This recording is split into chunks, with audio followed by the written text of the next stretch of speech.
Welcome to the Know, I'm Ashley. Despite the Xbox One X selling phenomenally in territories like the UK, where it's actually outselling the launch of PlayStation 4 Pro, so far it looks on the surface like that store is not quite the same in Japan. After reports last week that the Xbox One X had sold out everywhere in Japan, it turns out those sold out numbers are less than fantastic. According to Japanese sales tracker Media Create, the X launched to the tune of just 1,344 consoles sold in its first week. Now, that's not a whole bunch, but if you're wondering how that compares to other consoles, the PS4 Pro moved around 65,000, while the Switch sold about 330,000. Look, this, honestly, that's a low number. Shouldn't be too huge of a surprise, though. Historically, the Xbox brand has never done gangbusters sales in Japan. It also looks like Microsoft was only selling pre-orders to the country with no plans to put them on actual shelves because they know that too, which, you know, then did allow them to sell a small amount, but still they get the sold out signs at retailers nationwide, so marketing. Sony has unveiled the official list of participating developers for their upcoming PlayStation Experience show in December, and if the sheer number of studios is any indication, it's probably going to be a pretty great weekend for gamers, and we'll probably get a lot of really cool announcements. The near final list of 80 exhibitors bringing more than 100 games includes Bend, Devolver, Naughty Dog, Santa Monica Studio, Ubisoft, Quantic Dream, Capcom, Activision, Sega, EA, Epic, Insomniac, Media Molecule, Supermassive Games, and dozens more. Curiously, no mention of Square Enix on that list of publishers and developers, which could mean that we're gonna go yet another year without seeing any Final Fantasy VII Remake, but they did also call this a near final list, so maybe there's still hope, but probably not, so just don't count on it yet.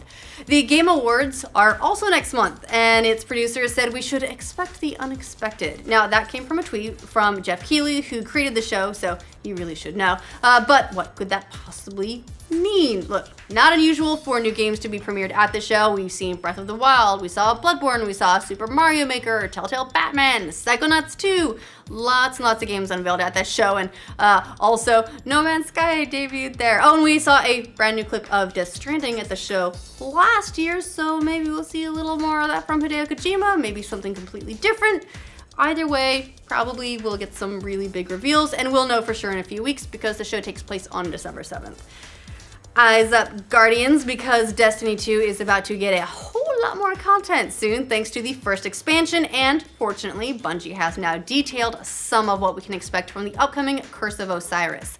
The developers held a live stream yesterday giving loads of information about the game, including the fact that we'll learn more of the mysterious Osiris, which you would hope since that's what they're calling the expansion, and the story takes place a few months after the events of the main game, with the Vex getting up to no good on Mercury.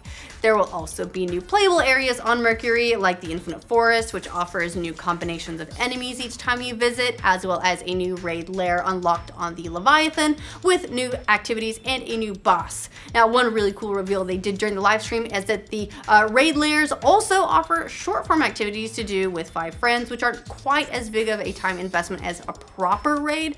Plus, heroic strikes are back, and of course, you'll also have access to new gear and a higher light level of 335. Curse of Osiris launches December 5th, so look on the bright side, you can play it while you're watching the Game Awards.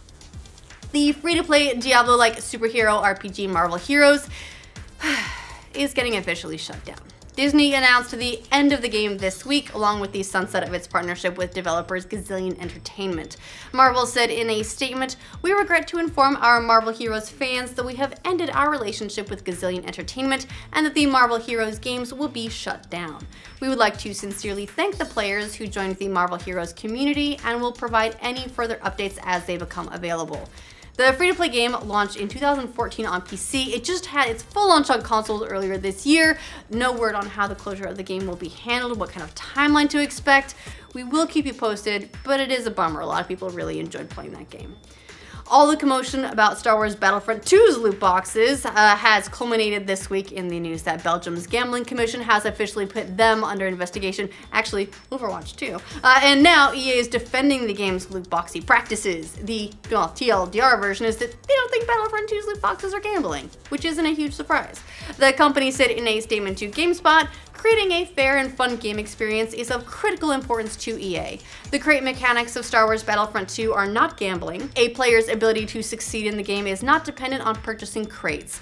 Players can also earn crates through playing the game and not spending any money at all. Once obtained, players are always guaranteed to receive content that can be used in-game. So we will see if the Gambling Commission comes to the same conclusion, and also since they are also investigating Overwatch's loot boxes, we'll see what they have to say there. SKYRIM for the Switch is out tomorrow. Looks like critics are pretty impressed with the port of the game. It's currently got an 85 on both Metacritic and OpenCritic, with most critics being amazed that the game even runs on the Switch. IGN gave it an 8 out of 10 and said it runs at a good steady frame rate and resolution, adding, "This is a great way to get your SKYRIM fix if you've never played before or have been looking for a reason to jump back in." Oh, and speaking of the game's performance on the Switch, the folks at Digital Foundry did their own investigation and they call the game a comfortable fit for the Switch hardware, even more so than the recent Doom port. Digital Foundry said, "Everything we've played so far is slick, polished, and effectively locked to the target 30 FPS. And having played just a little bit of it so far, because Bethesda did send us a code, it looks great. It's not, it's not gonna look like the Xbox One, PS4 versions, so if you go into it expecting that, you will be disappointed, but it does look a little bit better than it did with the 2011 initial release. It plays great, and it's, I don't know, Skyrim on the go, so it's basically ticks all my boxes. The PC MMO that's not Red Dead Redemption, but looks a lot like it. Remember, I got confused with it a little bit a few months ago. Wild West Online is launched in early access. The current offering will have public PvP events as well as a limited selection of quests and missions, and more content will be added over time. It's available already in a number of bundles ranging from $35 to $59, and you can choose to be an outlaw or a law enforcement official or a pioneer as you explore the world and gather resources and go on treasure hunts, and you can say things like tarnation. The game is being developed by 612 Games, whose staff worked on games like League of Legends and Crysis, so those sound very promising. It is scheduled for a full release in December, if you want to wait for that. Rest easy, Wonder Woman fans. I know there's been a lot of ups and downs the last week or two, but Gal Gadot isn't going anywhere. Now, you may remember the superhero star threatened to walk out on the sequel if producer Brett Ratner was involved, and while she was doing press for Justice League, which launches this week, the star gave an update saying that Ratner and his company, Rat Pack, are not involved with Wonder Woman 2, so whew, safe there. In fact, Warner Brothers had already parted ways with Ratner before Gadot's ultimatum was made public. Losing this massive partnership deal with Rat Pack had with Warner Brothers, just the latest in a long line of fallout stemming from sexual harassment and abuse allegations against Ratner. The producer-director also lost one of his longtime dream projects, a biopic of Playboy's Hugh Hefner.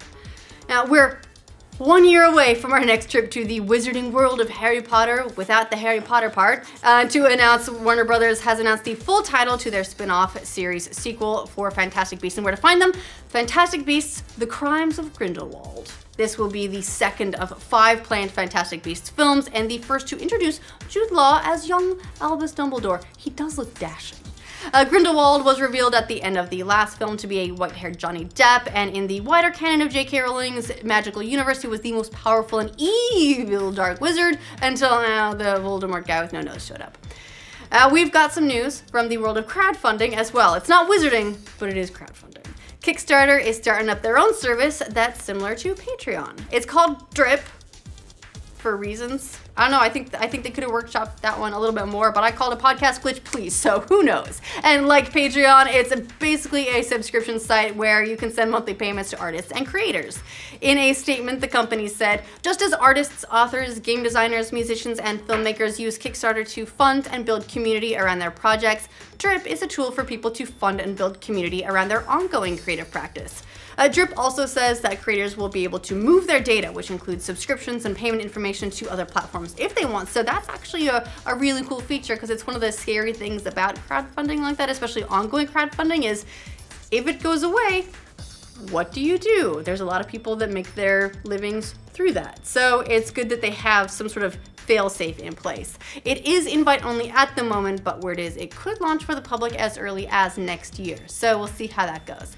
Oh, right, that's the news for this roundup. What do you think of all these stories, all these updates? Let us know in the comments down below. To make sure you get news from every corner of the internet every weekday, like this video. If you're new to this channel and you want to get more news from us, subscribe to the Know. stemming from sexual harassment and abuse allegations against Ratner. The producer-director also lost one of his longtime dream projects, a biopic. But I always call it a biopic.